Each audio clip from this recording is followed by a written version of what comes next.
So the question is, and how did I come to be doing this work? And I would describe it as a spiritual journey. Probably back in 2008, I got involved with a program designed to help men increase their faith and their active pursuit of their faith. That ultimately led me to being asked by someone to join a program which does in essence the same thing inside the prison, and this prison in particular was San Quentin Prison. So because I knew the person that was running the program, I said yes with a lot of trepidation. I've never been inside of a prison, didn't know beans about what was involved other than what you might see on MSNBC. So I went through that program. It was a 4-day program, and it was such a powerful experience.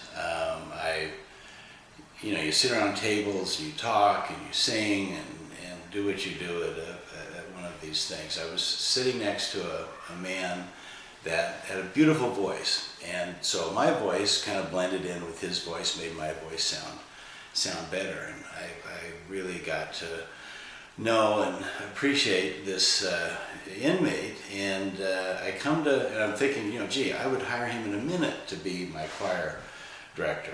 Our church had an opening at the time, as nice and as gentle a man as you'd want to know. Well, over the course of that weekend, I come to find out that he's one of the first 3 strike people, and he's in there for the rest of his life.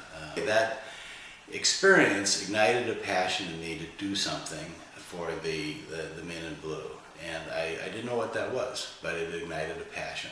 So for 2 years I sat on this passion, and every time I'd talk to somebody about it, I'd get misty-eyed. Good friends would say, you're so passionate about this, you should do something. And I've always, the concept of being called to do something, I always felt that applied to somebody else, not me. But when I accepted the fact that I was really being called to do something, then I went into action. Now the whole time I was sitting on this passion and not acting on it, the perfect job that I would describe was, relating to the entrepreneurs and the people that have the jobs and working with men trying to find jobs, because that was really in my wheelhouse of experience. Well, lo and behold, I find out about the Golden State Works program, and I immediately put my hat in the ring, and I feel it was a true blessing that I was chosen to lead this program, because that's exactly what I do. I help the men that I'm passionate about serving find employment in a tough market. So it's immensely rewarding work, and if I have a day where I'm down or you see things that don't work, I remember one of my very most meaningful experiences with one of our participants. He was in there for murder. He was a hardhead for 20 some odd years. He'd been in for 34 years. He opened his heart. He made a 180-degree change, and he was very grateful for that change. He was doing everything he could do to find a job. I told him to get his agent to refer him to Golden State Works. Told him about the program, told him about what we'd do. Sure enough, that agent did that. I got him into the program, went through the class, started working on the Caltrans cruise. He did everything we asked of him. Hard-working man. He worked with the job developers. Whatever they asked him to do, he did. He'd go on interviews and stumble and not work out, but he'd keep going. Go to the next one, go to the next one, go to the next one. Never let his faith diminish. And lo and behold, he got one of the better jobs that we've been able to find for folks. Full-time, eventually led to benefits. I think he's over 180 days now. He's moved up the ladder in pay and responsibility.